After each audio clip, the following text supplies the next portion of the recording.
하나님께서 우리를 한 교회로 불러 모신 줄로 믿습니다. 한 교회 되게 하심은 우리가 하나 되는 것입니다. 완전히 다른 사람들이 모여 있는데 어떻게 하나 될 수 있는가?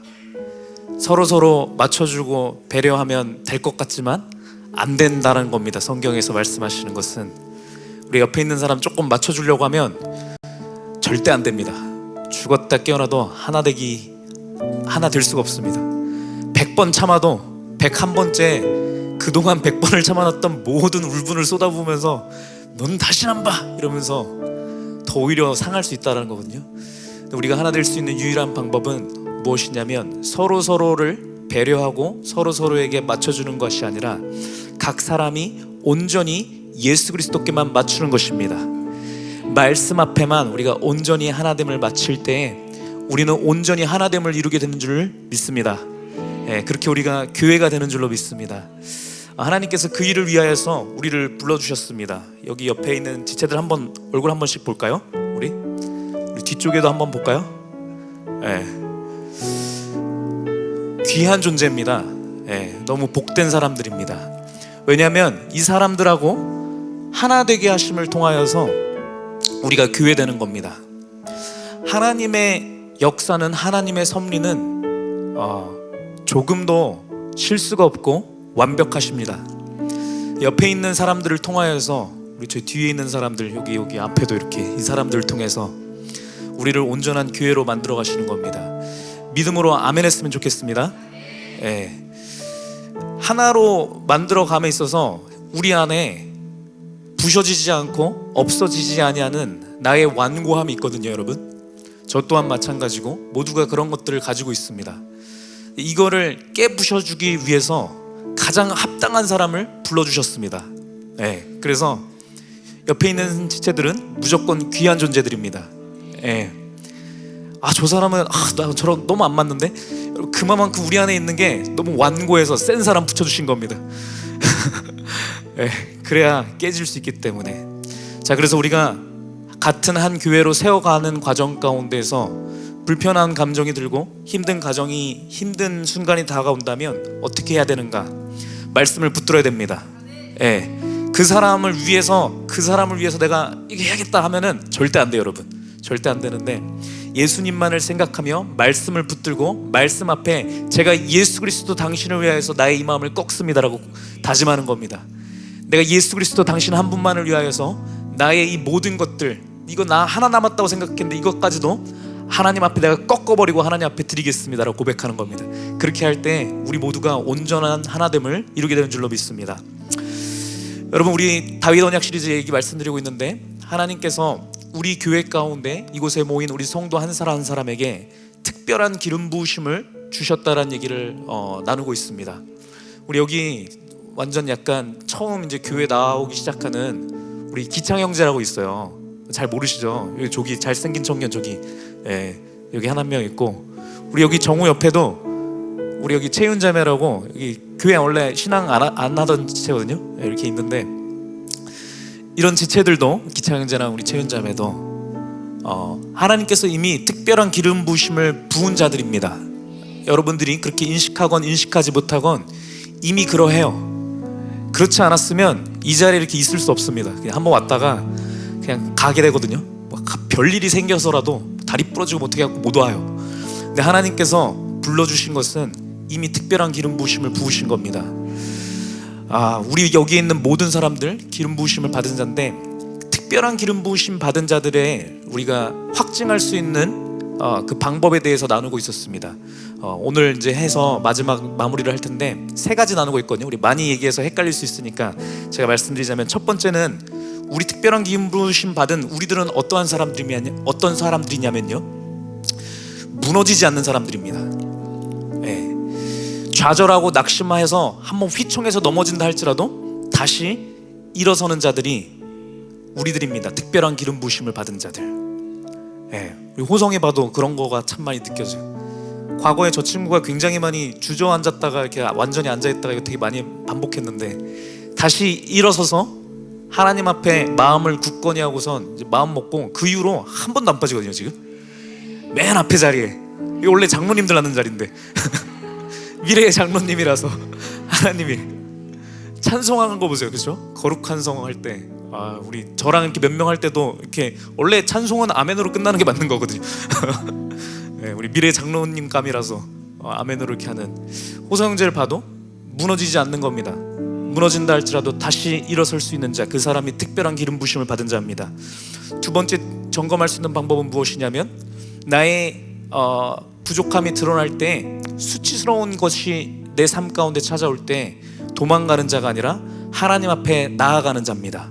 회개할 수 있는 자, 그 사람이 특별한 기름 부심을 받은 자입니다. 내가 잘한 것 같고 저 사람이 잘못한 것 같아도 불편한 마음이 들 때 하나님을 향해서 하나님 제가 회개합니다 라고 하나님을 찾을 수 있는 자, 그 사람이 특별한 기름 부심을 받은 자입니다. 오늘 나눌 세 번째 포인트는 무엇이냐면, 어떠한 사람이 특별한 기름 부심을 받은 자냐면, 어떤 상황 속에서도, 모든 상황 속에서도 말씀을 선포할 수 있는 사람, 그 사람이 특별한 기름 부심을 받은 자입니다. 우리가 말씀을 선포할 수 없을 것 같은 상황들이 우리 가운데 와요. 내가 기분이 지금 너무 안 좋아서, 내 삶 가운데 안 좋은 일들이 많이 생겨나서, 내가 연약하여서 죄를 지어서 내 죄 때문에 다른 사람들이 고통받고 힘들어할 것 같을 때 우리는 그냥 굴에 숨고 싶어지게 되거든요. 그냥 교회 떠나고 싶고 막 이런 생각이 드는데, 특별한 기름 부으심 받은 자들은 어떤 자들이냐면, 그러한 상황 가운데서도 나를 향하여서, 주변을 향하여서 말씀을 담대히 선포하는 자입니다. 오늘 그 말씀을 나눌 때 말씀에 선포되어지는 그런 특별한 기름 부으심 받은 자의 모습이 나의 모습이 될 줄 믿습니다. 우리 그 하나님을 기대하면서 이 시간 가운데 먼저 기도함으로 마음을 준비하고 말씀을 대하기를 원합니다. 기도하겠습니다. 아버지 하나님, 이 시간 가운데 성령 하나님으로 임재하셔서 우리 각자의 심령 가운데 말씀하여 주실 줄로 믿습니다. 아버지의 말씀이 선포되어질 때 아버지, 우리의 마음에 완악한 모든 것들이 무너지며, 나의 고집들이 무너지며, 예수 그리스도의 참 생명으로 다시 소생케 되어지며, 아버지 나의 영이 살아나게 되는 그 순간을 기대하며 고대하며 아버지 말씀을 대하오니, 이 시간 가운데 우리의 마음 가운데 찾아와서 자정하여 주시옵소서. 예수 그리스도 이름으로 기도드렸습니다. 아멘. 우리 하나님 앞에 영광의 박수 돌리겠습니다. 아멘. 자, 우리 다윗 언약 시리즈 하고 있으니까 한번 켜주시기를 바랍니다. 우리 다윗의 생애에 대해서 얘기를 하면서 우리 후반부의 인생에 대해서 말씀을 드리고 있습니다. 지난주에 우리 밧세바하고 인구조사 했던 부분 그거 나눴고, 오늘 이제 압살롬 반역에 대한 사건을 얘기하게 되면 전체를 훑게 됩니다. 여러분, 이 순간에 다윗의 이 모든 일생 가운데서 성경이 기록하기를 다윗이 울 기력이 없을 정도로 엉엉엉엉 슬피 울었다라고 얘기하는 사건이 탑3 사건이 나옵니다. 첫 번째는 언제냐면 우리 앞에서 봤던 저 도피 광야기 시험기라고 써있는 시글락 사건 때거든요. 우리가 배웠던 거. 이때는 어떠한 때라고 우리가 그냥 얘기할 수 있냐면 억울해 죽겠을 때입니다. 쉽게 얘기하면 억울해 죽겠는 거예요. 왜냐면 다윗이 잘못한 게 하나도 없거든요. 오히려 하나님 앞에 온전히 서려고 노력했는데, 그랬는데도 진짜 감당할 수 없는 삶의 고통들이 몰려올 때, 그때 다윗이 엉엉엉엉 울었고, 그때 성령 하나님께서 와주셔서 온전한 하나님의 나를 꿈꾸게 하셨고 회복케 하시는 그 일들을 우리가 바라봤습니다. 어쨌든 다윗의 인생 가운데서 가장 슬펐다라고 얘기했던 한 번은 이렇게 억울해 죽겠을 때, 그때 한 번이었고, 두 번째는 언제냐면 우리 밧세바 사건 때입니다. 이때는 뭐라고 우리가 정리를 할 수 있냐면 수치스러워 죽겠을 때입니다. 나의 죄가 내가 봐도 이거는 천하의 가장 나쁜 놈인 거거든요. 그래서 나의 이런 수치스러운 것들이 이렇게 몰려왔을 때 다윗이 엄청 목 놓아 웁니다. 근데 그때의 그 목 놓아 울었던 그거의 핵심 내용을 보면요, 자기 자신이 한 일이 너무 수치스러워서 울었다라기보다 어떠한 생각이었냐면, 다윗은 하나님의 은혜를 충만히 받았지 않습니까? 그렇죠? 하나님의 능력을 퍼부어 받았고, 또 다윗의 이 10년의 광야의 시기 가운데 하나님께서 손수 다윗을 훈련시키신 것을 다윗은 알았거든요. 그렇죠? 하나님의 통치를 받아서 하나님의 뜻 가운데 통치하는 자로 호된 훈련을 받은 것을 알았는데, 자기는 그래서 하나님의 통치 아래서 자기가 살아간다라고 자부했는데, 돌아보고 보니까 자기는 죄인들 중에서도 가장 극악무도한 죄인인 자기의 모습이 드러났을 때 사실 하나님 앞에 죄송했던 겁니다. 하나님의 낯을 볼 수가 없었던 거예요. 그게 너무 슬펐습니다. 다윗이 시편에 가면은 그런 내용들이 이제 자세히 기록되어 있습니다. 그래서 목 놓아 울었어요. 하나님 앞에, 하나님이 저를 그렇게 사랑해 주셨는데 제가 하나님을 배신했습니다. 이러면서 엄청 엉엉 울었습니다. 그렇지만 하나님께서 그러할 때 무슨 음성을 주셨냐면, 내가 그것을 알았음에도 불구하고 너를 기름 부었다라고 얘기해 주시면서 너 자신을 의지하지 말고 말씀이신 예수 그리스도를 의지하라는 말씀을 주셔서 다시 한번 회복해 하시는 사건입니다. 그렇죠? 자, 그렇게 하고 나서 오늘 이제 배우는 압살롬 반역의 사건인데, 이때는 언제냐면, 제가 뭐라고 할 수 있냐면, 다시 정리하면 억울해 죽겠을 때, 그 다음에 수치스러워서 죽겠을 때, 그 다음에 마지막 세 번째, 이거는 압살롬 반역의 사건은 제가 뭐라고 얘기하고 싶냐면 미안해 죽겠을 때입니다. 네, 미안해 죽겠을 때. 제가 자꾸 죽겠다는 표현을 해서 죄송합니다. 이게 우리 부활이 선포되어지는 성스러운 교회 가운데서 쓸 말은 아니긴 한데 표현이 그런 겁니다. 네. 자, 그래서 이 사건에 대해서 이제 말씀드리고자 합니다. 이거 꺼주시면 되겠고. 자, 압살롬 반역의 사건을 우리 선배님들 많이 아시겠지만 우리 모르는 지체들도 있으니까 다시 한번 이렇게 좀 설명하면서 우리 진행하고자 합니다. 압살롬의 이야기, 압살롬은 다윗의 자녀인데요, 셋째 아들인데, 이 얘기를 하려면 암논과 다말 사건부터 우리가 알아야 됩니다. 암논이라는 사람이 있고 다말이라는 사람이 있어요. 외국인이라서 이름이 좀 어려운데, 이거가 좀 헷갈릴 수 있으니까 제가 가계도 하나 준비해 왔습니다. 한번 들어주시면, 잘 안 보이시나요? 다윗이 있는데 그 다윗에게는 아내들이 여러 명이 있습니다. 이 당시의 시대적 상황 가운데 왕은 원래 이 아내가 많을 수밖에 없었어요. 왜냐면 지금 우리와 같은 이러한 문명의 사회가 아니고, 이때는 어떤 식이었냐면 어떤 나라하고 이렇게 전쟁을 해갖고 그 나라하고 이제 동맹을 맺고 이렇게 아군이 되면 그 증표로서 그냥 자기 딸을 이 왕하고 결혼시켜주고 했거든요. 정략 결혼 같은 거. 그런 거를 통해서 우리는 혈맹이다, 우리는 같은 편이야, 이런 거를 했기 때문에 다윗이 저기 가갖고서 누구 치고 저기랑 동맹 맺고 이런 거를 하는 과정 가운데 아내들이 많이 생겼어요. 그래서 이렇게 쭉 있었는데, 오늘 저희가 얘기 나누려고 하는 압살롬이라고 하는 그 다윗의 아들은 여기 세 번째에 있는 미아가라고 써 있는 이 구슬 왕이라고 하는 왕이 있었어요. 거기 딸하고 사이에서 낳은 자녀입니다. 그 압살롬이고, 압살롬에게는 친여동생이 있었어요. 그 여동생의 이름이 다말입니다. 다말. 그래서 압살롬과 다말이 있었고, 다윗의 첫째 아들은 누구냐면 발음이 제가 암논이라고 하는 첫째 아들이 있었어요. 그거는 이제 아히노암이라고 하는 이스라엘 여인을 통하여서 나온 자녀인데, 어쨌든 이렇게 자녀들이 쭈루룩 있었습니다. 여기 성경에서 나오는, 이렇게 구체적으로 나오는 인물들은 뭐 그렇게 많지 않아요. 우리가 아는 솔로몬 나오는 것들은 요 옆에 뒤에 밧세바를 통해서 나온 우리 솔로몬 얘기는 우리가 알고 있잖아요, 그렇죠? 그 외에도 이렇게 여러 명이 있었다라는 겁니다.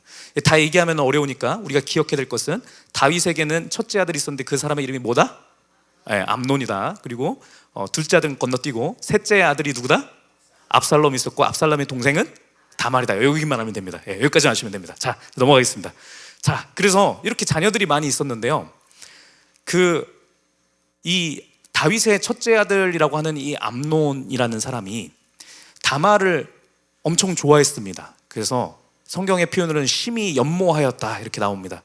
굉장히 이뻐라 하고 되게 사랑해서 줄줄줄줄 쫓아다녔어요. 이 사랑이라고 하는 것이 제대로 된 정상적인 사랑은 아니었습니다. 성경이 기록한 거를 보면은 그렇습니다.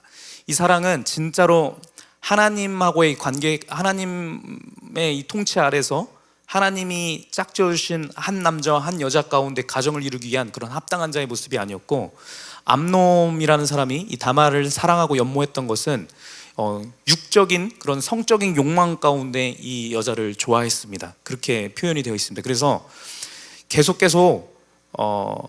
이 암놈은 이 다말을 어떻게 좀 해보려고 노력을 하고 있었고, 그런 상황 가운데서 친구들이 꼬드기고 해갖고 아프다고 이렇게 좀 꾀병을 이렇게 불려요. 그런 다음에 나 아프니까 우리 저희 다말 와서 나 좀 이렇게 위로해줘 라는 식으로 말을 퍼뜨리고, 그래서 다말이 뭣도 모르고 그냥 오래니까 해서 옵니다. 그 왔는데 이 암놈이 갑자기 이렇게 변해갖고 겁탈을 합니다.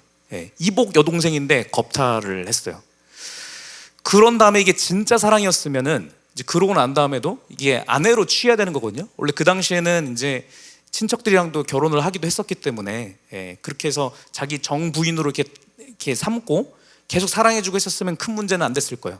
근데 암놈의 이 사랑은 그러한 제대로 된 사랑이 아니었습니다. 그냥 육적인 정욕에 눈멀어서, 왕자니까, 그렇잖아요. 또 다윗이라고 하는 왕의 장자니까 얼마나 기세가 등등했겠어요. 그래서 자기가 원하는 대로 그냥 뭐 그 누구건 뭐 공주라 할지라도 내 마음에 그냥 내가 취했다가 아니면은 버릴 거야 해갖고 내던진 겁니다.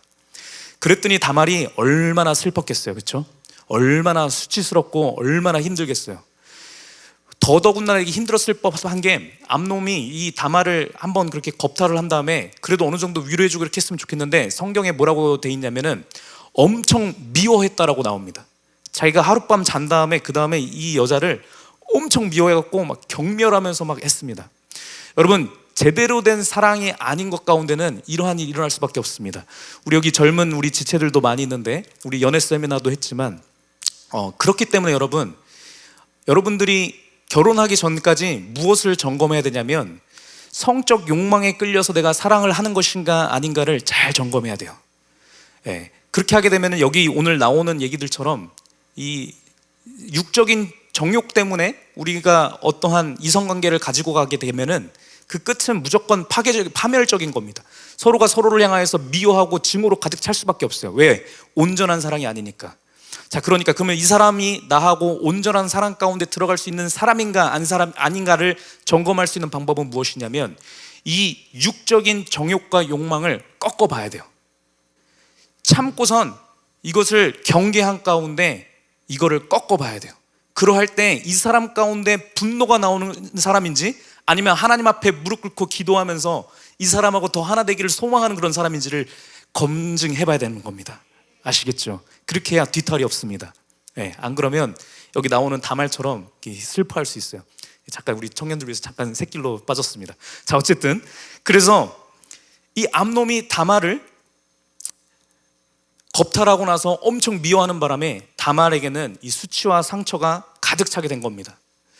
이 얘기를 다윗이 나중에 이제 들었습니다. 여기 다말이 얼마나 힘들었냐면요, 성경에 뭐라고 기록되어 있냐면 다말은 옷을 찢고 재를 머리 위에 뒤집어 쓰면서 울부짖었다 이렇게 나옵니다.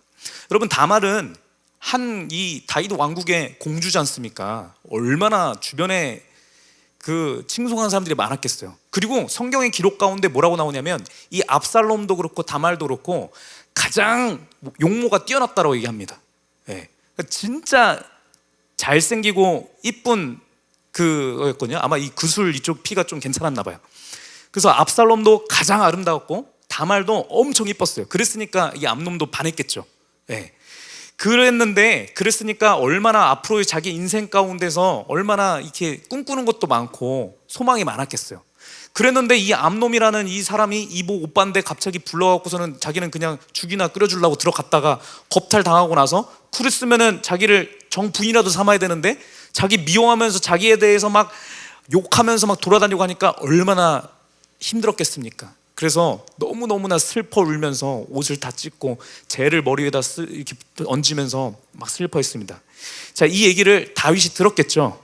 네, 다윗이 들었는데 그래서 다윗이 어떠했겠습니까, 여러분? 당연히 엄청 화났겠죠. 심히 노했다라고 성경이 얘기합니다.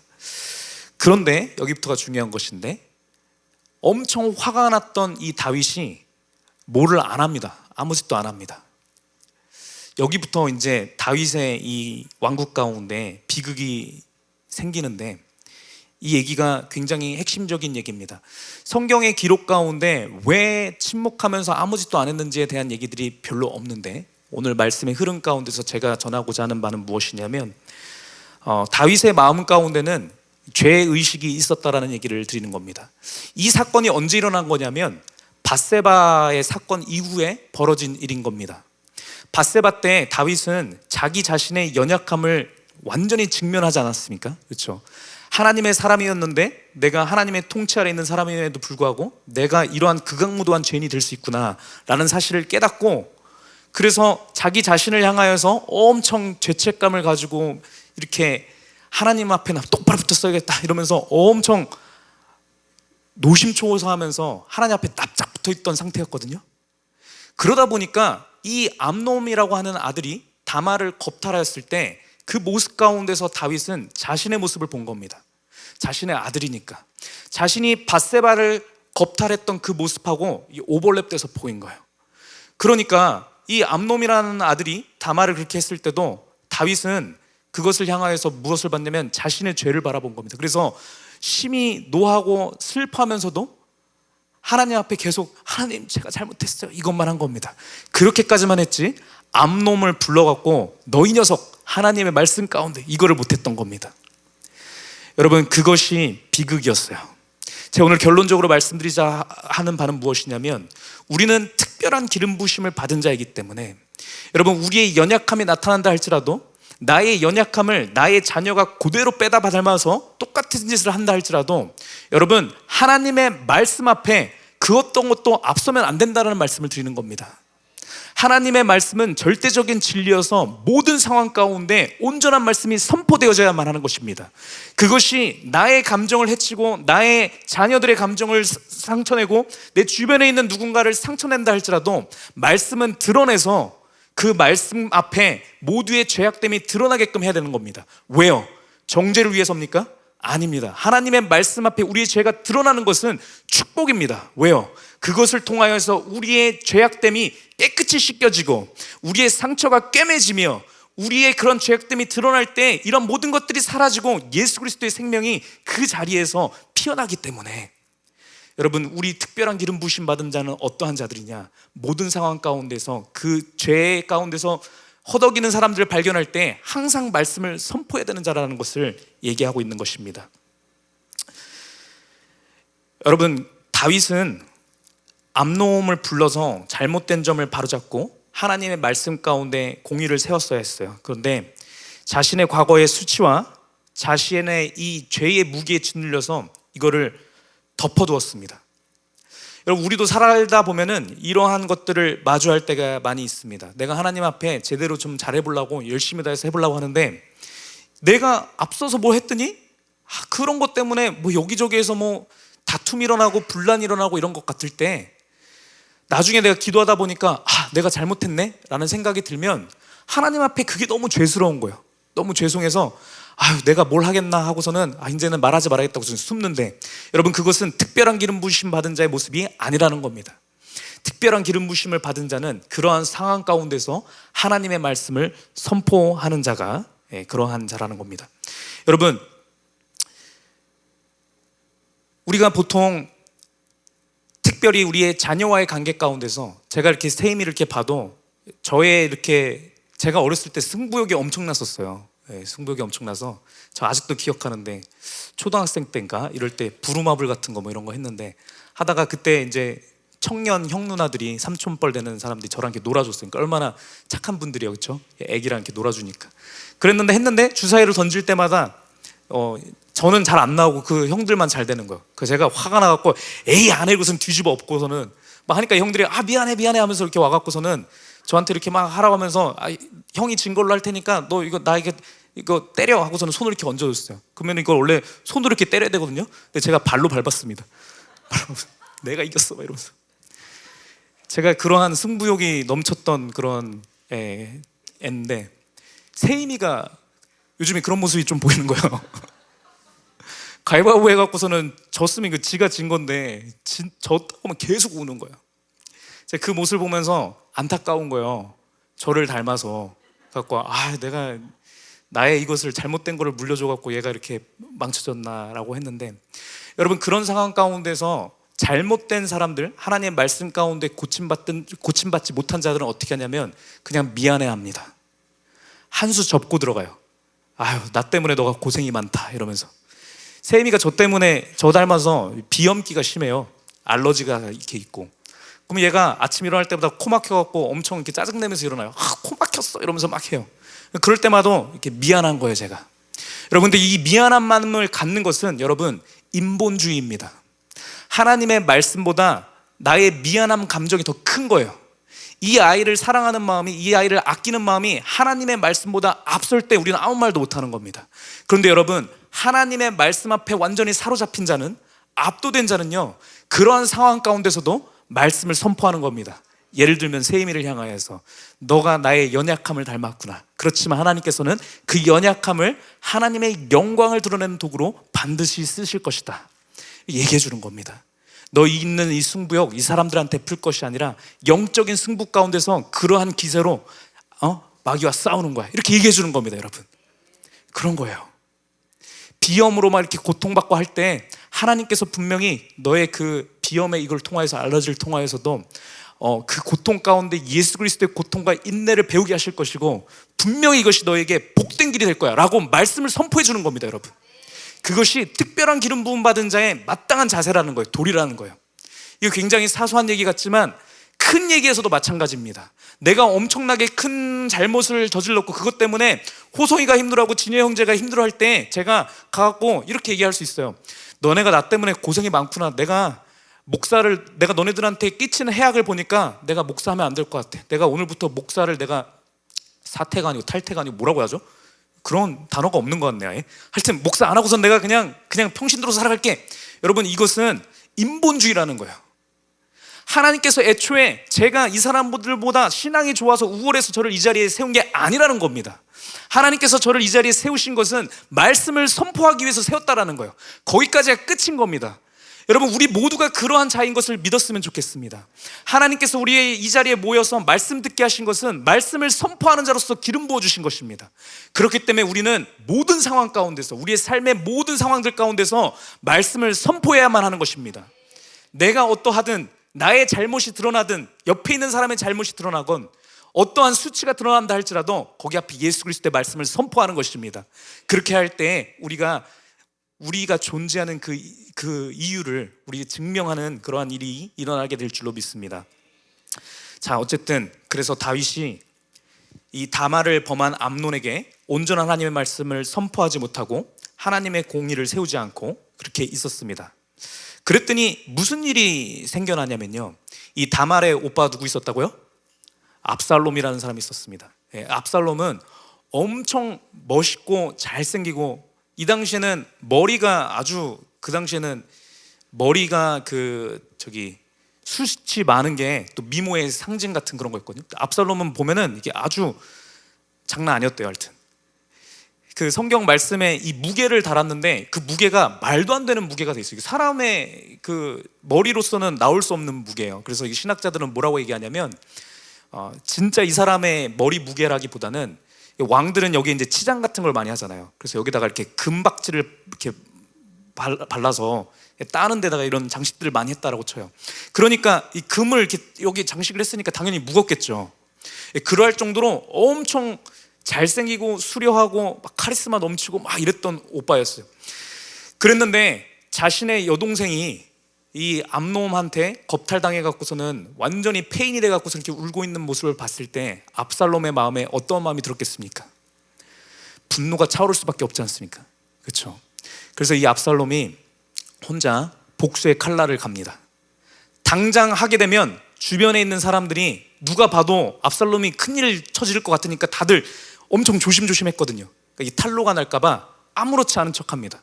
아무렇지 않은 척하고 2년 동안 조용히 가만히 기다립니다. 때를 기다립니다. 그 사람들이 처음에는 한 달, 두 달, 세 달 동안은, 한 6개월 동안은 그래도 압살롬이 어떻게 좀 크게 뭐 이렇게 형을 어떻게 하지 않을까 싶어서 조심조심 하다가 2년 정도 지나니까 사람들의 경계가 다 풀린 겁니다. 암놈도 제가 압살롬이 그래도 형을 그래도 이렇게 생각하는 마음이 있네 이러면서 편해질 즈음에 잔치가 벌어졌는데, 그때 압살롬이 자기 부하들 시켜서 이 첫째 형 암놈을 잔인하게 살해를 합니다. 도륙을 하면서 그냥 술에 취하게 해서 이렇게 있는 형을 살인을 합니다. 다윗의 첫째 아들인데, 장남인데 셋째 아들이 쿠데타 비슷한 거죠. 죽이고 나서 당연히 이제 자기가 잡히게 되면 이제 큰일이 날 걸 아니까 그 길로 도망을 갑니다. 어디로 도망을 가냐면, 이 압살롬은 엄마가 그술왕의 딸이었습니다. 그래서 구슬로 도망갑니다. 외할아버지한테 도망간 거죠. 예, 외할아버지네 나라로 가갖고 거기서 숨어 지냅니다. 여러분, 다윗은 어떤 마음이었을까요? 이때 다윗의 마음을 생각을 해보면 일단 첫째 아들이 죽었습니다. 장자인데 죽었습니다. 이 아들은 또 누구였냐면 우리 시글락 얘기 기억하시죠? 시글락에서 이렇게 맨 마지막에 그 힘들어했을 때 아내들이 다 이렇게 납치당하고 했다고 했잖아요. 거기서 태어난 아들이거든요. 그러니까 더 이게 애틋한 마음이 있었을 텐데 아무리 다말을 겁탈한 그런 실수를 저지른 그런 아들이었다 할지라도 자기의 사랑하는 아들이잖아요. 첫째 아들. 근데 그 아들이 죽었으니까 가슴이 아팠고, 또 이 다말이라고 하는 아주 이쁜 자기 딸이 있었는데 이 딸은 지금 폐인처럼 살아가고, 그리고 또 이 셋째 아들 이 압살롬은 이제 도망갔는데 그 모습 가운데서 분명히 또 자기의 모습을 봤을 겁니다. 자기가 20대 때 계속 도망만 다녔잖아요. 예, 누구한테 죽임당할까 봐 계속 도망 다녔는데 자신의 아들이 자기가 젊었을 때 겪었던 그것을 또 겪는다라고 생각을 하니까 얼마나 힘들었겠습니까? 그래서 다윗이 너무나 슬퍼했어요. 식음을 전폐하고 거의 막 계속 울면서 힘들어하고 그랬습니다. 그러한 상황 가운데서도 다윗의 패착은 어디에 있냐면 하나님의 말씀으로 다스리지 못했다라는 거 있습니다. 계속 슬퍼만 했어요. 슬퍼만 하면서 우리 아들들 어떡하나, 내 아들들 어떡하나, 아비가 못나서, 아비가 그러한 죄를 저질렀어 갖고, 밧세바를 내가 그렇게 범했었어 갖고 하나님께서 그거에 대한 죄의 결과로서 이런 것들을 예언하셨었거든요. 그러니까 그런 모습들을 볼 때 나 때문에 애들이 이렇게 됐구나, 내가 하나님 앞에 온전히 서지 못해서, 내가 연약해서 내가 내 아들들을 망쳐버렸구나 라고 하고선 계속 슬퍼하고만 있었다라는 거예요. 그러했더니 이제 다윗의 그 신하 중에 한 명이 다윗이 너무 슬퍼하고 하니까 이거 이렇게 하면 나라 꼴이 안 되겠다, 다윗이 아무것도 못하니까. 그래서 구술에 가갖고 잘 이렇게 설득을 해서 다윗이 너네 아버지가 너 돌아와도 너 안 죽여, 너희 아버지가 너 얼마나 사랑하시는지 계속 이렇게 울면서 아들을 위해서 기도하고 그러셔, 그러니까 이렇게 와봐 라고 한 겁니다. 그래서 그 신하가 이 압살롬을 잘 얘기를 해서 결국에 좀 지난 다음에 데리고 와요. 다시 데리고 와서 다윗의 왕국 가운데 다시 압살롬이 돌아왔고 같이 지냈는데 그럼에도 불구하고 다윗은 압살롬하고 같이 대면을 하지 않습니다. 말을 섞지 않아요. 뭐 구체적인 얘기가 없는데 오늘의 말씀 흐름 가운데서 제가 계속 말씀드리는 것은 자신의 죄책감 가운데 사로잡힌 겁니다. 미안해서 볼 낯이 없는 거죠. 생각해 보니까 압살롬이 그럴 만한 거죠. 자기 친여동생이 그렇게 난리가 났는데 아빠인데, 아빠가 그거 불러다가 화를 내고 아빠가 안 하면 누가 해요? 라고 하면서 기다렸는데 2년 동안 기다렸는데 아무것도 안 하는 그 아빠를 보면서 얼마나 분노가 차올랐겠어요. 아빠가 안 했으니까 내가 합니다 이랬던 아들인 것을 아니까 다윗이 불러나갖고 얘기를 못합니다. 여러분, 이게 패착이에요. 죄 가운데 벗어난 것을 봤는데도 불구하고 하나님의 말씀 가운데서 이 모든 것들을 까발리고 거기 가운데 환한 이 빛 대신 말씀 가운데서 우리의 모든 연약함과 죄를 다 털어내고 온전히 하나 되지 못하니까 모든 문제가 생겨나는 겁니다. 같이 이 압살롬이 돌아와서 같이 왕국에 살았음에도 불구하고 이게 육적인 거리만 가까워졌지 이 아빠하고 이 압살롬하고 하나가 되지 못한 겁니다. 가까이 있어도요. 한 집에 살아도 여러분, 우리 한마디도 안 하고 자녀랑 부모랑 이렇게 지내는 일들도 있지 않습니까? 그렇죠? 그것은 결코 하나됨이 아니라는 거예요. 우리 중에 누군가가 여기 교회에 와갖고서 이렇게 예배 드리고 있다 할지라도 이렇게 있는 것만으로는 하나 되지 못한다는 거예요. 하나 될 수 있는 유일한 방법은 무엇이냐면 이 관계 가운데 말씀이 선포되어야만 한다는 거예요. 온전한 진리의 말씀이 선포되어지고 그 말씀 앞에 누가 잘못을 했건 누가 어떠한 극악무도한 것을 했든지 간에 그것을 말씀 앞에 들여다놓고 하나님 앞에 회개하면서 매달렸어야 했다라는 거예요. 그들 중에 특별한 기름 부으심 받은 자는 무조건 말씀을 선포했어야만 했다라는 거예요. 다윗은 돌아온 압살롬을 향하여서 하나님의 말씀을 펴놓고 그 말씀 가운데 아들 압살롬을 향하여서 말씀을 전해야만 했던 거예요. 그러면서 거기 가운데 다윗의 연약함의 모습들도 압살롬에게 드러냈었어야 했다는 거예요. 내가 연약하여서 하나님 앞에 범죄했고 내가 회개하였고 내가 이 말씀 가운데 돌이켜서 나의 모든 것을 꺾었는데 너도 그랬으면 좋겠구나 라고 하면서 들었어야만 했다라는 겁니다. 내가 내 죄책감에 쌓여서 암노를 불러서 내가 정죄하지 못했고 내가 이렇게 공의를 세우지 못했고 내가 다말을 불러서 위로해 주지 못했고 압살롬 너에게도 하나님의 말씀을 선포해 주지 못해서 내가 너무 미안하구나, 나의 모든 잘못이니까 나를 용서하고 너도 하나님 앞에 너의 행실과 모든 것들을 돌이켜서 하나님 앞에 온전히 서기를 원한다라고 말씀을 선포했어야만 했다라는 거예요. 그렇게 했으면 분명히 말씀 가운데 하나가 됐을 것인데 그것을 하지 못하고 계속 덮어둔 겁니다. 미안해 죽겠어 갖고요.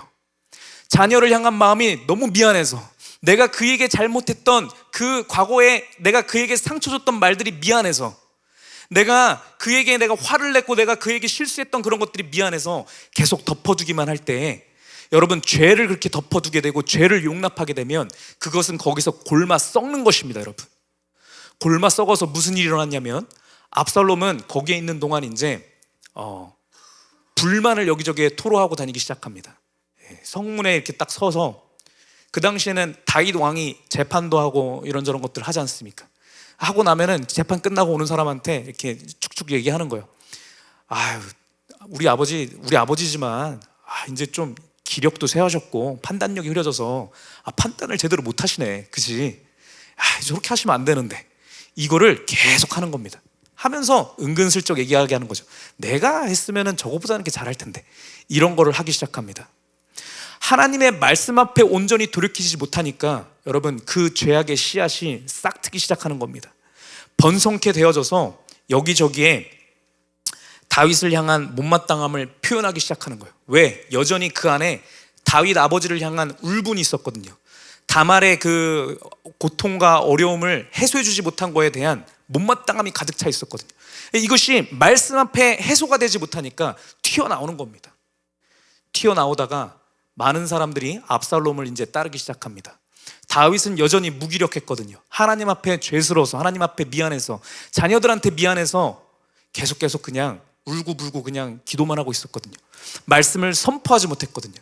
그랬더니 주변의 사람들이 보기에는 다윗은 계속 힘을 잃어가는 것 같고 압살롬은 쌩쌩하니까 저렇게 카리스마 있고 쌩쌩하고 저랬던 사람이 우리를 다스려야 되지 않나? 라는 그러한 여론이 형성되기 시작한 겁니다. 여러분, 우리도 그럴 수 있다라는 겁니다. 우리의 삶 가운데서 우리 모두는 죄인이고 아무리 우리가 은혜를 받고 말씀 앞에 온전히 서려고 한다 할지라도 우리는 계속 넘어질 수밖에 없어요. 우리의 연약함을 바라볼 수밖에 없습니다. 교회에서 사역을 열심히 하려고 하면 할수록 나의 연약함이 드러나기도 합니다. 여러분, 그런 것이 드러나게 되면 우리는 나의 잘못을 향하여서 또 회개를 막 하다 보면 다른 사람들의 어떠한 잘못된 모습들이 보여질 때 내가 뭐라고 저들한테 얘기를 하나라고 하고선 덮을 수 있는데, 여러분, 그것이 죄악이라고 성경은 얘기하는 겁니다. 왜냐하면 나의 수치심과 다른 사람을 생각하는 마음이 하나님의 말씀을 생각하는 마음보다 앞섰기 때문에 그렇다라는 거예요. 근데 성경의 말씀 가운데서 뭐라고 얘기하시냐면 로마서 8장 1절 말씀 우리 같이 한번 읽어보도록 하겠습니다. 시작. 그러므로 이제 그리스도 예수 안에 있는 자에게는 결코 정죄함이 없나니.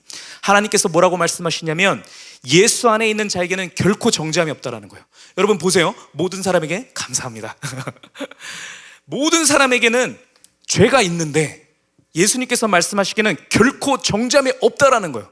이게 왜 그런 것이냐면 모두에게 죄가 있지만 예수 그리스도 앞에 굴복된 자에게는 이 정죄감이 없어진다는 사실을 알라는 거예요. 이거 무슨 얘기입니까? 내가 죄를 저질렀다 할지라도 말씀 안에 이제 들어오게 된다라고 한다면 나는 자유함 가운데 말씀을 가장 먼저 선포해야 되는 사람이라는 거예요. 여러분, 누가 말씀을 제대로 선포할 수 있는가라고 한다면 회개한 자가 말씀을 선포할 수 있는 겁니다. 뒤에서도 계속 말씀드리겠지만 자기의 의가 살아있는 상태에서 말씀을 선포하는 것은 정죄를 낳습니다. 그렇지만 내가 회개하여서 죄인된 자의 모습 가운데 말씀을 선포할 때는 그것은 정죄하는 말이 아니라 사랑의 선포가 되어지는 것입니다.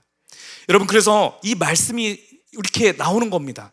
예수 그리스도 안에 있는 자에게는 결코 정죄함이 없나니 정죄함 없이 마음껏 담대함으로 말씀을 선포하라는 겁니다. 여러분, 우리가 우리의 연약함을 맛볼 때에, 나의 약함을 볼 때에 우리는 예수 그리스도를 붙잡아야 되는 겁니다. 예수 그리스도 안에 들어가서 나에게 정죄함 없다라고 얘기하시는 예수 그리스도를 의지하여서 담대함 가운데 말씀을 선포하는 겁니다. 주변에 있는 사람들에게 나도 연약하지만 내가 너보다 더 심한 죄인이었지만 하나님께서 나를 용서하셨고 하나님께서 나에게 정죄함 없다 얘기하셨으니까 너도 돌이킬 수 있어. 하나님께서 너도 돌이키셔서 너도 또한 정죄함 없다고 하나님께서 얘기해 주실 거야 라고 선포해야만 한다는 겁니다. 우리 뒤에 2절 말씀 보겠습니다. 시작. 이는 그리스도 예수 안에 있는 생명의 성령의 법이 죄와 사망의 법에서 너를 해방하였습니다. 여러분, 예수 그리스도 안에 들어가게 된다라고 하면 우리는 생명의 성령의 법 아래에 있는 자입니다. 우리가 죄를 지었고 분명하게 그 죄의 아픔들이 드러나고 나의 연약함과 나의 죄된 모습들을 내 주변에 있는 사람들이 담는 것처럼 보이지만 하나님께서 분명히 말씀해 주시는 것은 무엇이냐면 생명의 성령의 법이 이 모든 것에부터 우리를 해방하였다라는 거예요. 그러니까 여러분, 나를 닮았다라고 생각하는 그 지체들, 나의 나의 연약함을 닮은 이 자녀에게도 여러분, 이 저주의 사슬은 끊어진 겁니다. 이미 해방된 거예요. 하나님께서 해방시키셨고 이 저주의 굴레를 끊으셨는데 내가 죄책감에 빠져서 나는 죄인이고 내가 이런 죄를 적었고 얘한테도 갔네 라고 얘기하는 것은 이 말씀을 깨닫지 못한 자라는 거예요. 하나님께서 말씀하시기를 우리 안에 정죄함이 없다라는 겁니다. 여러분, 정죄함이 없는 자처럼 우리가 담대함으로 말씀을 선포하는 우리 됐으면 좋겠습니다. 여러분, 회개한 자가 그렇게 선포하는 말씀은 능력이 있습니다. 여러분, 돌아온 압살롬에게 다윗이 말씀을 들이밀지 못하고 하나님 나라를 회복하지 못했을 때 결국에 어떤 일이 생기냐면 압살롬이 헤브론에서 반역을 선언합니다. 결국에 자기의 이 패거리를 조금씩 야금야금씩 불러 모으다가 헤브론에서 선포하는데, 여러분, 이 헤브론이라고 하는 곳이 어느 곳입니까? 우리 지난번에 배웠다시피 다윗이 왕으로 등극할 때 처음 이 유다의 왕으로 등극했을 때 그 기름 부음을 받았던 그 장소입니다. 왕으로 딱 이렇게 등극했던 그곳에서 압살롬이 거기 위에 올라서서 내가 이제 이 나라를 내가 통치하겠어라고 반역을 선포합니다. 그래서 그렇게 선언했을 때 많은 이스라엘 사람들이 압살롬에게 붙습니다. 그리고 다윗을 따르던 몇몇 사람들은 예루살렘을 버리고 이제 다시 도망하기 시작합니다.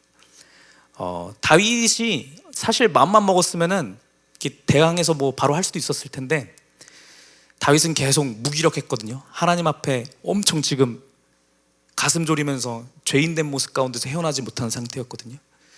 그래서 그대로 그냥 반역을 일으켰다라는 소문 듣고 나서 바로 가는데, 성경에 이제 묘사되어 있는 모습을 보면 너무너무 슬퍼서 맨발로 머리를 가리고 울면서 감난산을 올랐다 이렇게 얘기를 합니다. 신발 신지도 못하고 너무 슬퍼서 뭐 그런 거 챙길 여력도 없었던 거예요. 다윗이 그러한 마음으로 이제 자신의 사랑하는 아들에게 죽을까봐, 반역이면 이제 자기 죽이는 거잖아요. 그래서 엉엉 슬피 울면서 기력이 닿을 때까지, 울음이 안 나올 때까지 계속 울면서 그렇게 도망을 갑니다. 다윗을 따랐던 많은 사람들 중에서도 압살롬의 편에 서는 사람들도 되게 많아지고, 그러나 여전히 다윗을 따랐던 무리들도 이렇게 같이 쫓아갔고, 이 다윗을 따랐던 무리 중에 이게 유능한 장수가 한 명 있어서 그 사람이 이대로 있으면 안 되겠다 해서 이제 압살롬의 무리들과 전쟁을 일으킵니다. 그래서 이제 막 싸워요. 마디 점프해서 너무 기니까 그렇게 해서 막 싸우다가 막 치고받고 싸우고 저쩌고 하는데, 압살롬이 전투하다가 한번 이렇게 말 타고 도망가는데 그때 무슨 일이 생기냐면 이 숲을 말 타고 이렇게 도망가다가 이 숲에 머리가 걸립니다. 머리가 숱이 되게 많았다고 그랬잖아요. 막 이렇게 엄청 길고 막 이렇게 했으니까. 그러다가 이제 좁은 숲을 지나다 보니까 머리가 탁 걸린 겁니다. 그래서 옴싹달싹 할 수 없을 정도로 나뭇가지에 머리가 확 걸려요. 그래서 대롱대롱 이렇게 매달린 상태가 되는 겁니다. 이것을 다윗의 휘하에 있던 이 장수가 발견하고 그 부하들이 이제 발견을 하고선 이걸 어떻게 할까요? 물으면서 그 장수의 부하들은 처음에 이 압살롬을 어떻게 해야지 못하려고 했거든요. 왜냐하면 다윗이 얘기했거든요. 압살롬 너네가 전쟁 일으키는 거 나 진짜 하기 싫은데 굳이 해야겠다라고 한다면 압살롬은 절대 죽이지 마, 절대 죽이지 마, 이거를 엄청 얘기했습니다. 왜냐하면 다윗은 여전히 너무 미안했거든요. 아들한테 자기 죄 때문에, 밧세바를 범했던 나의 그 죄, 그런 거에 여파로 압살롬이 이렇게 어긋나는 모습을 보게 되면서 다 내 잘못이야, 너가 잘못한 거 하나도 없어, 이러면서 그런 마음을 품고 있었기 때문에 절대 죽이지 말라고 그랬고, 신하들도 죽이지 않고 있었어요. 근데 그 밑에 있던 그 장수 한 명이 이대로 냅두면 나중에 결국에는 반역의 이 흐름이 끊기지 않을 거라고 생각을 해서 창으로 와서 심장을 찔러서 죽입니다. 네. 그리고 나서 이제 이 소식이 결국 다윗에게 전달되죠. 그 다윗이 이것을 들었을 때를 묘사한 말씀을 같이 한번 읽어보도록 하겠습니다. 사무엘하 18장 33절 말씀입니다. 읽겠습니다. 시작. 왕의 마음이 심히 아파 문 위층으로 올라가서 우니라. 그가 올라갈 때 말하기를 내 아들 압살롬아, 내 아들 압살롬아, 차라리 내가 너를 대신하여 죽었다면 압살롬 내 아들아 하였더라. 이렇게 계속 얘기하면서 대성통곡을 하면서 옵니다. 분명히 이제 압살롬이 이렇게 잘못을 하고 있음에도 불구하고 다윗은 아이고 내 아들 너가 죽을 게 아니라 내가 죽었어야 되는데, 너가 그렇게 하게 된 것은 다 내가 잘못해서 그런 건데 라고 하면서 계속 웁니다. 이게 다윗이 가장 슬퍼했던 다윗의 인생 가운데에서 한 장면의 모습입니다. 여러분, 이 말씀을 통하여서 하나님께서 우리에게 주시는 메시지를 우리가 깨달아 알지 못하면 이 얘기는 똑같이 우리 얘기가 되고 마는 것입니다. 왜냐하면 우리는 특별한 기름 부심을 받은 자고 말씀을 선포하는 자로 우리 부르심을 받은 자들이기 때문에 그렇습니다. 여러분, 압살롬이 머리가 걸려서 결국에 죽게 됐다라고 하는 것은 우리에게 주는 메시지가 있습니다. 압살롬의 머리라고 하는 것이, 머리카락이라고 하는 것이 상징하는 것은 압살롬의 의입니다. 의. 압살롬의 오름이에요. 압살롬은 자기 자신이 잘못한 거 하나도 없다고 생각했거든요. 내가 잘못한 게 뭐 있어? 아빠가 이거를 제대로 징벌을 못했으니까 내가 바로 한 것도 아니고 내가 2년 기다렸는데 2년 기다리는 동안 제대로 못하셨으니까 내가 대신한 거지. 내가 이렇게 했더니 사람들이 좋아하고 아이 그렇지 진작에 이렇게 했었어야지 화통하네 라고 하니까 내가 잘한 거지 라고 얘기하는 압살롬의 의로 가득 찬 사람이었습니다. 다윗이 계속 기력이 쇠해서 이런저런 판단력도 흐려지고 할 때에 압살롬은 계속 뭐라고 얘기했냐면 내가 아버지가 못하니까 내가 이거 하는 거지, 재판도 제대로 못하시니까 내가 이렇게 제대로 해야지 라고 해서 사람들에게 인기를 얻는 그 모습을 볼 때 내가 잘한다라고 그렇게 생각을 했을 것입니다. 우리 예전에 한번 배웠었는데 이 압살롬이 왕으로 등극하는 과정 가운데서 어떤 짓을 했냐면 아버지의 첩들, 후궁들을 이스라엘 백성들이 보는 모습 가운데서 위에 올라가서 그들을 이렇게 성폭행이 뭐라고 해야 되죠? 하여튼 그들을 겁탈하는 것들을 백주대간에 그걸 합니다. 그 왜 한 것이냐면 신하들이 그렇게 부추겼거든요. 완전히 다윗하고 딱 선을 그어서 내가 이제 탁 등져서 나는 나의 노선을 갑니다를 명확하게 해야 사람들이 헷갈리지 않고 이쪽에서든 저쪽에서든 딱 붙을 거 아닙니까? 그래서 안 붙으면 걔네들 빨리 죽여야 우리가 든든히 서갈 수 있지. 안 그러면 큰일 나요. 그러니까 완전히 우리 편에 오는 사람인지 아닌지 보기 위해서 우리 이거 충격을 줘야 됩니다. 이거 해야 됩니다 라고 해서 했거든요. 여러분, 주변 사람들이 그렇게 얘기를 했다 할지라도 이건 잘못된 거지 않습니까? 그렇죠?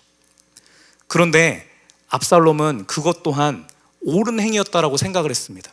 사람들이 얘기하니까 이 백성들을 위해서 백성들이 원하는 대로 해야 그게 아주 좋은 왕이지 라고 하면서 자기 의를 내세웠던 것이 압살롬인 겁니다.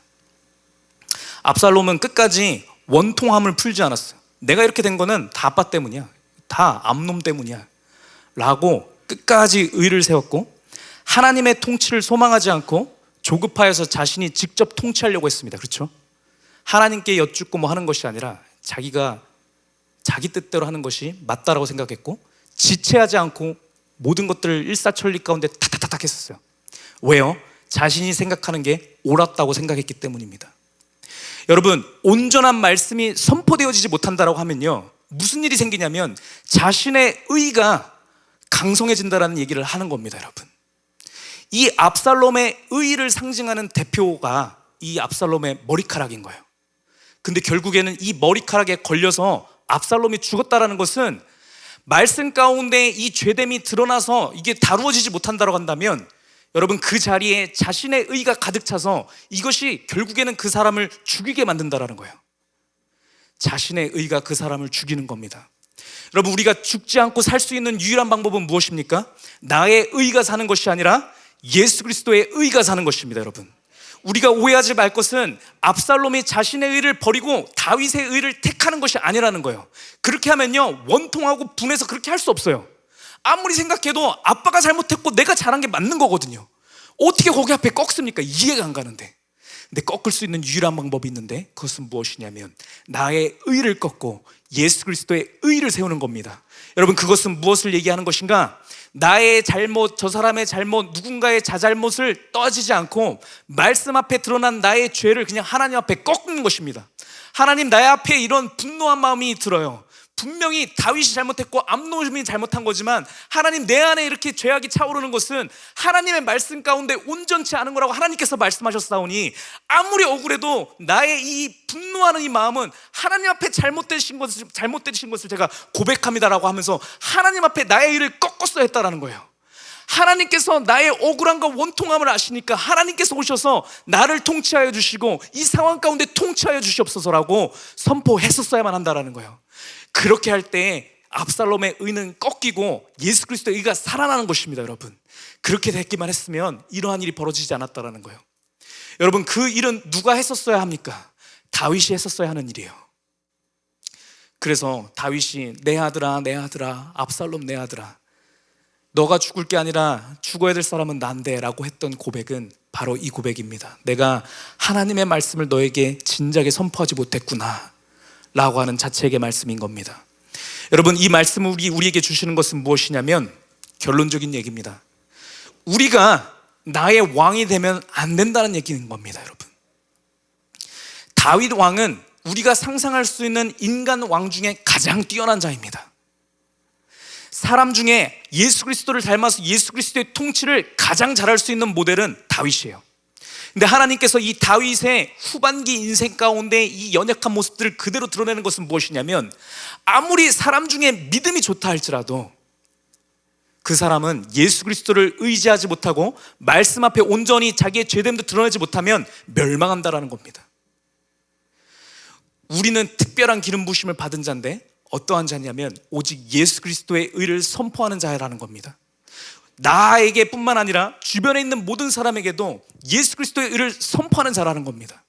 주변에 죄 가운데 빠져서 허덕거리고 온전한 길 가운데 못 나가는 나의 자녀와 내 주변에 있는 누군가가 있다라고 할 때 우리는 보통 무슨 생각이 들냐면, 그래도 좋은 게 좋은 거고 괜히 내가 얘기했다 저 사람 기분 상하면 안 되니까 덮어둬야지라고 하는데, 덮어두게 되면 그 자리에서 그 사람의 의가 단단해지는 겁니다. 여러분, 하나님께서 원하시는 것은 그러한 것이 아니고 온전한 빛 대신 말씀 앞에 그들의 알량한 의들이 깨부셔지고 그 자리 가운데 예수 그리스도의 의가 서는 것을 하나님께서 원하시는 겁니다. 우리 히브리서 4장 12절 말씀 보도록 하겠습니다. 같이 읽겠습니다. 시작.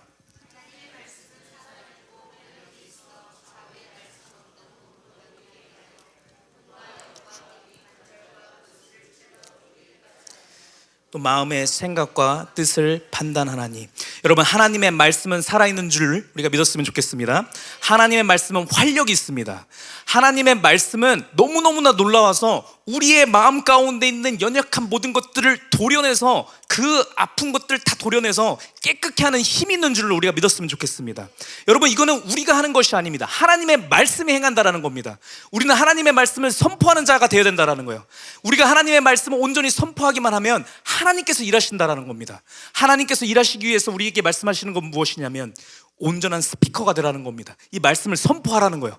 침묵하지 말고 죄 앞에 나의 연약함과 나의 수치심 가운데 침묵하는 것이 아니라 하나님의 말씀을 담대한 가운데 선포하라는 겁니다. 내 잘못 때문에 잘못된 결과들이 났다 할지라도 그런 거와 상관없이 온전한 빛 대신 하나님의 말씀을 선포하라는 겁니다. 13절 말씀 보겠습니다. 지으신 것이 하나도 그 앞에 나타나지 않음이 없고 우리의 결산을 받으실 이의 눈앞에 만물이 벌거벗은 것 같이 드러나느니라. 여러분, 하나님의 말씀이 선포되어지면 모든 것들이 벌거벗은 것처럼 드러납니다. 여러분, 말씀 앞에 그 누구도 의로울 수 있는 사람은 없어요. 그렇기 때문에 우리는 말씀을 선포할 수 있는 겁니다. 여러분, 만약에 이 말씀 앞에 나는 온전히 깨끗하잖아요. 나는 진짜 이 말씀에 조금 더 거리끼는 게 없잖아요. 여러분, 그러면 말씀을 선포할 수 없는 겁니다. 왜냐하면 그 사람은 말씀을 제대로 모르는 사람이거든요. 그 어떤 사람도 말씀 앞에 나는 이 말씀을 온전히 지키고 있어 라고 이해할 수 있는 사람은 아무도 없는 겁니다.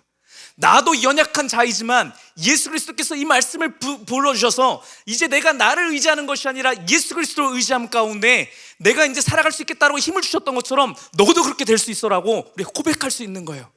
그렇게 할 때 모든 사람들에게 있는 불의함이 드러나는데 그것은 수치가 아니라 여러분, 우리를 정결케 하고 깨끗게 하시고 온전케 하시는 아버지의 능력을 체험하는 축복의 능력이 되는 것을 우리 모두가 신뢰했으면 좋겠습니다.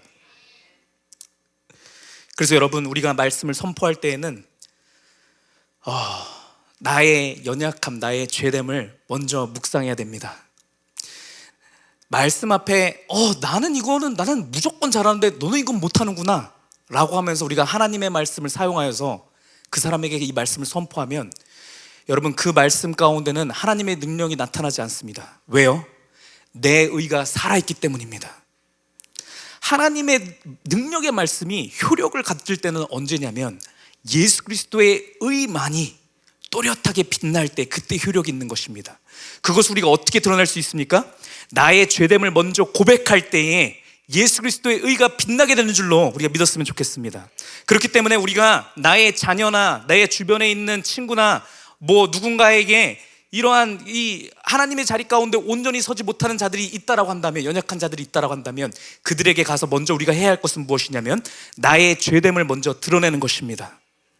나의 죄됨을 드러내는 거예요. 그 사안 자체에 대해서 내가 별로 그거 할 게 없다라고 한다면 다른 거에서 얘기하는 거예요.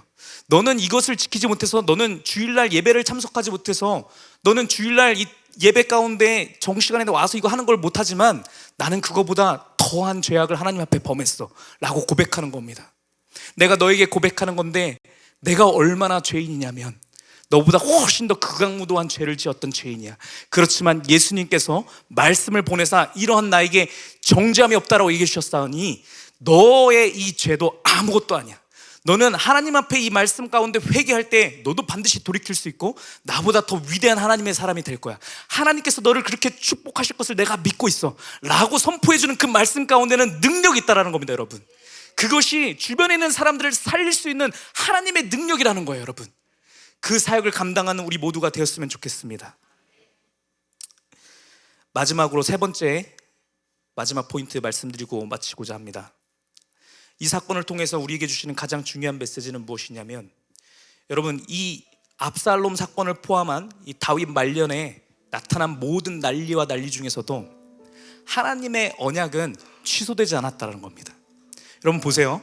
다윗이 이렇게 기름 부음 받은 자로, 영원한 하나님의 나라를 이제 임재시키는 자로 하나님께서 이렇게 기름 부으셨고 언약해 주셨는데, 다윗의 말년 우리 세 번의 이 사건을 우리가 배우고 있지만 난리 엉망진창이잖아요. 그쵸? 아들이 이렇게 죽고 서로 싸우고 죽이고 누구 도망가고 겁탈하고 반역 일으키고 아빠 내쫓고 별의별 어마어마한 일이 일어났고, 다윗이 또 사람을 의지하여서 인구조사하고 앉아있고, 하나님을 의지해서 원래는 골리앗이랑 싸울 때 어땠어요? 다윗이 너가 뭘 갖고 오든지 간에 나는 만군의 여호와 이름 하나로만 나갈 거야 라는 이 믿음의 담대함이 있던 자였잖아요. 그랬던 자가 이 인생의 후반기에는 어땠어요? 이 담대함 다 잃어버리고, 누가 잘못해도 저 나 때문이야, 아들이 잘못 나가도 쟤 나 닮았네, 내가 하나님 앞에 제대로 못해서, 이렇게 믿음을 잃어버리고 담대함을 잃어버린 그런 소인배로 이렇게 전락해 있는 상황 가운데서 하나님께서 원래 그러한 모습을 보면 언약을 취소해야 마땅하거든요. 야, 너 이거 언약 안에 있으면 안 되겠다, 너 그냥 당장 폐위시키고 내 마음에 합당한 자를 내가 다시 왕으로 세워야겠어 라고 하셨을 법한데, 우리 하나님께서는 그러하시지 않았다라는 거예요.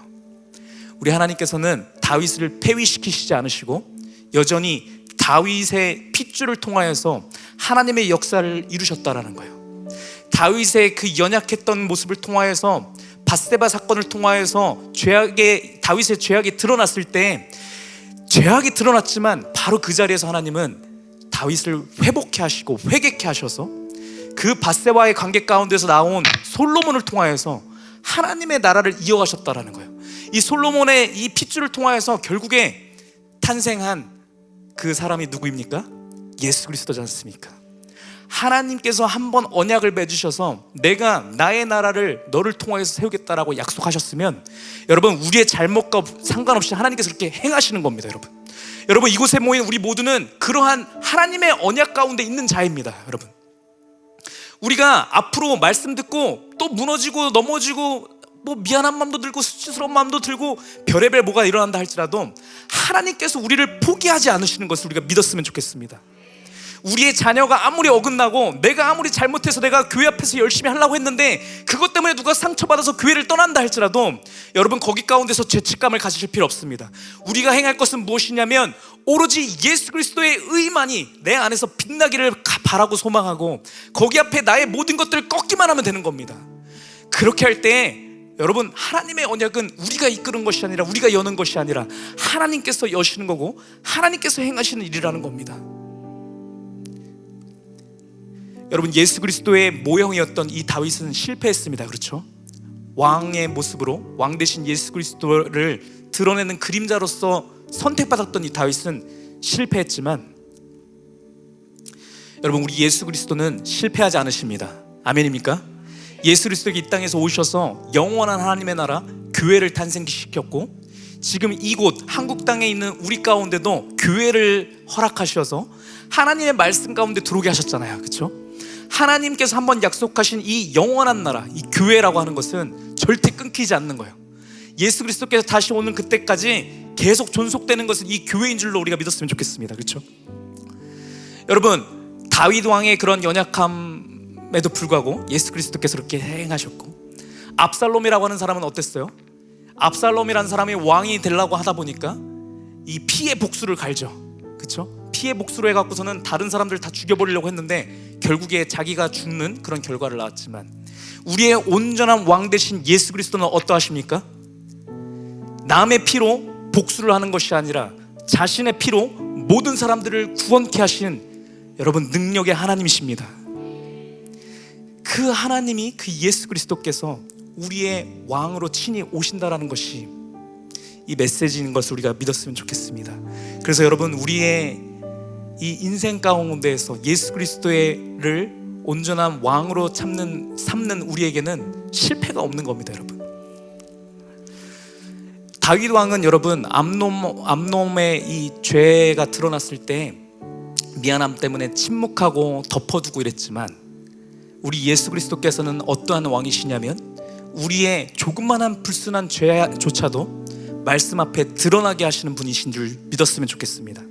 그리고 그것은 굉장히 복된 거예요. 여러분, 하나님 말씀 앞에서 우리의 더러운 모습들, 우리의 수치스러운 모습들이 드러나는 것은 영광스러운 거고 축복인 것입니다.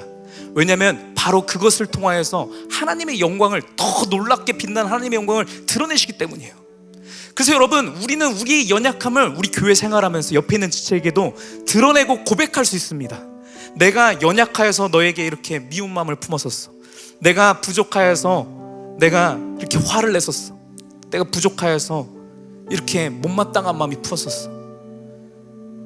그렇지만 내가 예수 그리스도를 믿기 때문에, 예수 그리스도께서 나를 통치하신다고 믿기 때문에, 당신도 예수 그리스도의 통치 아래 있는 것을 내가 믿기 때문에 내가 예수 그리스도 앞에 나의 원함을 꺾겠습니다라고 고백하는 겁니다. 여러분, 나의 의를 꺾겠습니다라고 고백하는 거예요.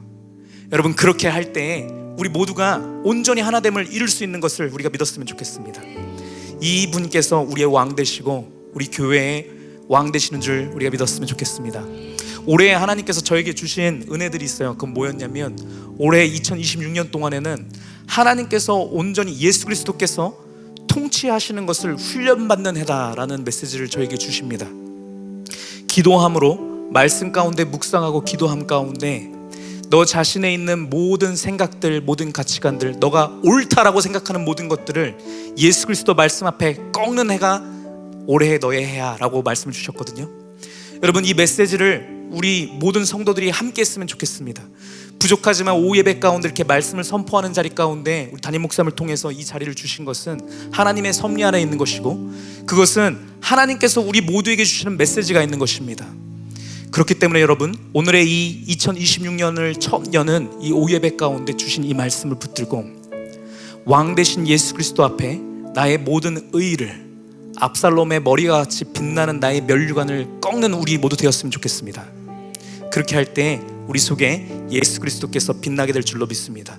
우리 시간 같이 이 좋으신 하나님, 나의 왕 되신 예수 그리스도를 의지함으로 같이 기도했으면 좋겠습니다. 우리 첫 번째 기도할 때는 하나님 이 시간 오셔서 나를 친히 통치하는 나의 왕이 되어 주시옵소서라고 고백했으면 좋겠습니다. 하나님, 이 시간 가운데 나의 모든 의, 나의 모든 자존심, 나의 영광, 내가 잘한다라고 생각하고 내가 옳다라고 생각하는 모든 것들, 나의 면류관을 말씀 앞에 다 꺾어버리오니 아버지, 이 시간 가운데 오셔서 나의 왕이 되어 주시옵소서, 나를 통치하여 주시옵소서, 우리 교회 가운데 임재하셔서 우리 교회를 통치하는 유일한 왕이 되어 주시옵소서라고 우리 시간 주여 삼창 외치시고 하나님 앞에 기도하며 나가도록 하겠습니다. 기도합니다. 주여, 주여, 주여. 아버지 하나님, 이 시간 가운데 임재하여 주시옵소서. 말씀으로 임재하신 아버지 하나님, 다윗이 실패하였던 그것을, 압살롬이 실패하였던 그것을 아버지 온전케 하시는 아버지의 능력을 믿사오니 아버지, 이 시간 가운데 오셔서 우리 한 사람 한 사람을 통치하여 주시옵소서.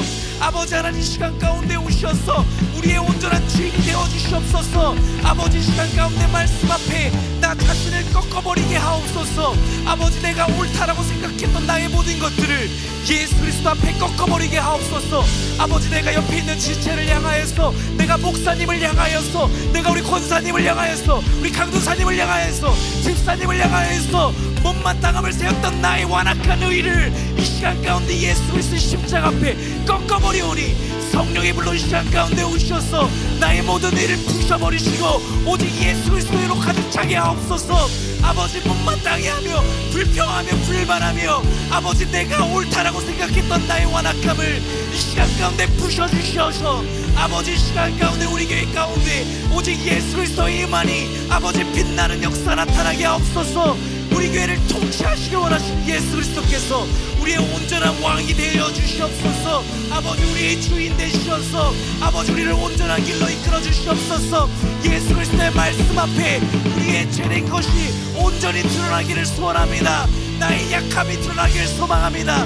아버지, 나의 연약함과 약함과 나의 패역함과 나의 완악함이 아버지 이 말씀 앞에 드러나게 하심으로 아버지, 기쁨으로 아버지 앞에 이 모든 것을 드리려 아버지 불태우며 온전한 제사로 아버지 앞에 올려드리오니 아버지, 임재하셔서 통치하여 주시옵소서. 아버지, 이 시간 가운데 나의 생각의 모든 것들 아버지 불러 태우시며 온전한 성령의 의로 예수 그리스도의 능력으로 가득하게 하옵소서. 예수 그리스도의 능력으로, 화평케 하시는 그 능력으로 아버지, 넘쳐나는 사랑으로 아버지, 시간 가운데 우리 가운데 임재하여 주시옵시고 우리 모든 성도들의 마음 가운데 주 아버지 임재하여 주시옵소서. 아버지, 내가 내 인생의 왕이 되면 압살롬처럼 피해 복수를 꿈꾸게 될 수밖에 없는 아버지, 나의 연약함을 고백합니다. 아버지, 내가 내 인생의 왕이 되면 아버지, 내가 죄 앞에 침묵할 수밖에 없는 것을 아버지, 나의 연약함을 고백합니다. 그러나 예수 그리스도께서 나의 왕이 되시면 아버지, 예수 그리스도께서 나의 연약함을 드러내시며 아버지, 그 죄를 통하여서 아버지 영광이 드러나는 그 장소를 아버지께서 만드실 것이며 아버지, 나의 모든 연약함을 통하여서도 아버지 화평케 하시며 아버지 모두가 온전하게 하시며 아버지 하나 되게 하실 예수 그리스도의 능력을 믿사오니 아버지, 이 시간 가운데 임재하옵소서. 주의 공의와 사랑으로 넘쳐나게 하여 주시옵소서. 우리 두 번째로 기도하기 원합니다. 두 번째로 기도할 때 하나님, 이 시간 내게 용기 주시어서 나로 하여금 온전한 하나됨을 이루지 못하고 있는 자들에게 하나님의 말씀을 사랑으로 선포하는 자가 되게 하옵소서라고 기도했으면 좋겠습니다. 그것을 위하여서 우리가 먼저 간구해야 될 것은 나의 죄인됨이 먼저 드러나게 하옵소서라고 하나님 앞에 고백해야만 합니다. 기도하는 이 시간, 내가 먼저 은혜 가운데 충분히 젖어들게 하옵소서.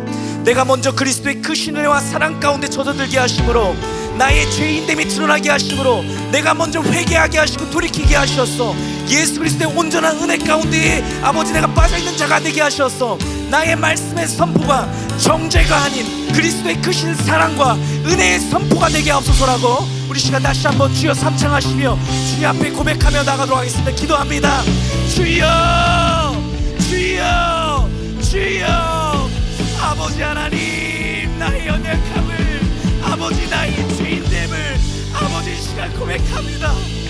아버지 이 연약한 자를, 아버지 부족한 자를 주님께서 사랑하여 주시고 주님께서 나의 아들이라 칭해 주시고 내가 너를 청소히 여겨 너를 통하여서 모든 사람들이 생명을 얻게 하게 했다라고 말씀하여 주신 그대가 얼마나 감사하지요.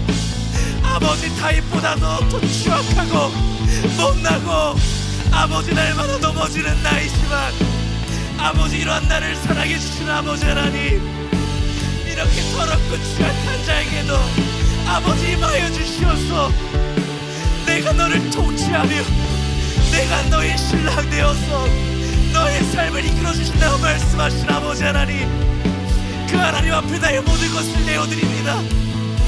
아버지 나의 자존심과 아버지 주변의 사람들의 눈치를 살피는 아버지 나의 부족함도 아버지 모두 하나님 앞에 드립니다. 예수 그리스도 앞에 나의 모든 두려움들, 아버지 나의 부족한 모습들, 다듬어지지 못한 것들, 사람들에게 상처를 주며 분란을 일으키며 소독해 하는 아버지 내 안에 있는 연약함들을 모두 예수 그리스도 앞에 드러내오니 아버지 시간 가운데 나를 깨끗게 하시고 정결케 하시고 아버지 너에게 정죄함이 없다라고 말씀하여 주시니 감사합니다. 아버지 시간의 모든 성도가 독일한 마음 가운데 아버지 앞에 깨끗함을 입게 하옵소서. 아버지 시간 가운데 우리 더럽고 취약한 모습에도 불구하고 예수 그리스도의 의의 옷을 입혀주셔서 그 앞에 온전히 서는 우리 모습일 수 있도록 주여 아버지 붙잡아 주시 역사하여 주시옵소서. 그 담대함을 가지고 주변의 사람들에게 아버지 담대함으로 복되시는 예수 그리스도의 복음을 선포하는 우리 모두 될 수 있도록 주님 아버지 붙잡아 주시옵소서. 아버지 함께하여 주시옵소서. 우리 모든 심령 가운데 아버지 임재하여 주셔서 주의 말씀을 선포하여 주시옵소서. 우리 시편 31편 10절 말씀에 하나님께서 이렇게 말씀하십니다. 시편 31편 10절 말씀입니다. 내 일생을 슬픔으로 보내며 나의 연수를 탄식으로 보내며 내 기력이 나의 죄악 때문에 약하여지며 나의 뼈가 쇠하도소이다. 다윗의 고백입니다. 다윗이 계속 그렇게 얘기합니다. 내가 모든 대적들 때문에 욕을 당하고 내 이웃에게는 심히 당하니 내 친구가 놀라고 길에서 보는 자가 나를 피하였나이다. 내가 잊어버린 바 됨이 죽은 자를 마음에 두지 아니함 같고 깨진 그릇과 같으니이다. 내가 무리의 비방을 들었으므로 사방이 두려움으로 감싸였나이다.